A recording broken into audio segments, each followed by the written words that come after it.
Good morning. We're going to dive into John 6, if you want to turn there. So for context here, Jesus just fed the 5,000 and walked on water the day before this. Verse 24. So when the crowd saw that Jesus was not there, nor his disciples, they themselves got into boats and went to Capernaum seeking Jesus. When they found him on the other side of the sea, they said to him, "Rabbi, when did you come here?" Jesus answered them, "Truly, truly, I say to you, you were seeking me not because you saw signs, but because you ate your fill of the loaves. Do not work for food that perishes, but for the food that endures to eternal life, which the Son of Man will give to you. For on him God the Father has set his seal." Then they said to him, "What must we do to be doing the works of God?" And Jesus answered them, "This is the work of God, that you believe in him whom he has sent." So they said to him, "Then what sign do you do that we may see and believe you? What work do you perform? Our fathers ate the manna in the wilderness, as it is written, he gave them bread from heaven to eat."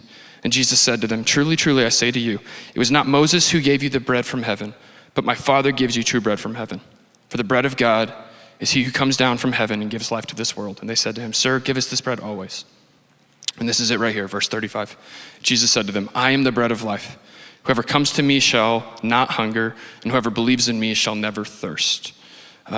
So I want to draw you back to verse 24. So when the crowd saw that Jesus was not there, nor his disciples, they themselves got into boats and went to Capernaum seeking Jesus.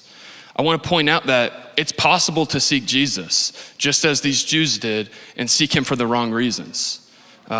It's possible to be here at ORU and pursuing Jesus, but maybe pursuing the hand of Jesus or asking, "God, what can you do for me?"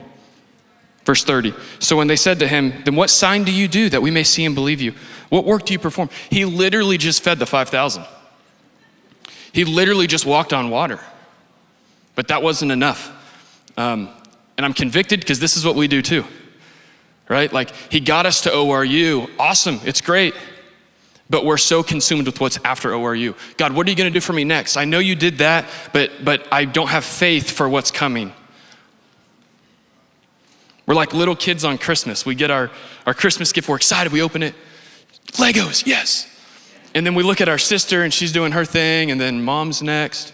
And we already forgot about the Legos, and we don't really care about anyone else because we're just consumed and concerned with what's next. What's the next gift that I have? But here's the thing, Jesus' kingdom isn't fast and frantic. It doesn't take and consume, it gives willingly. We can't filter his kingdom through the lens of what we see in front of us, because his kingdom doesn't make sense to the world.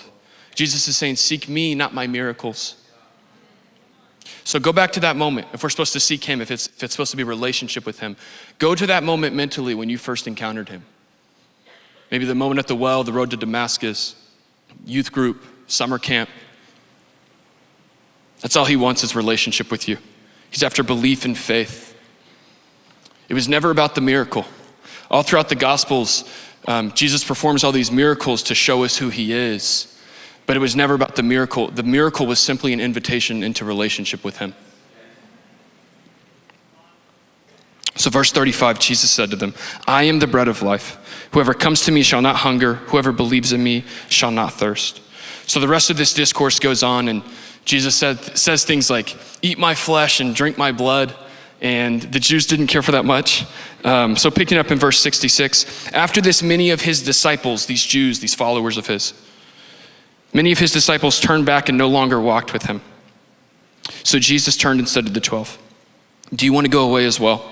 And Simon Peter answered him, "Lord, to whom shall we go? You have the words of eternal life, and we have believed. We've come to know that you are the Holy One of God." Jesus is our only option. Relationship with him is our only option. So what's a relationship with Jesus look like? I have 3 quick and easy points. 1, be a son, be a daughter. This is recognizing what you now have access to. The table that you get to sit at with the King of Kings. This is recognizing what you no longer have to carry. You don't have to be an orphan. You don't have to be a slave to sin. You have a good father. But it takes faith to be a son and be a daughter and choose that identity on a daily basis. It takes faith to choose that when it doesn't make sense. Point 2, be present.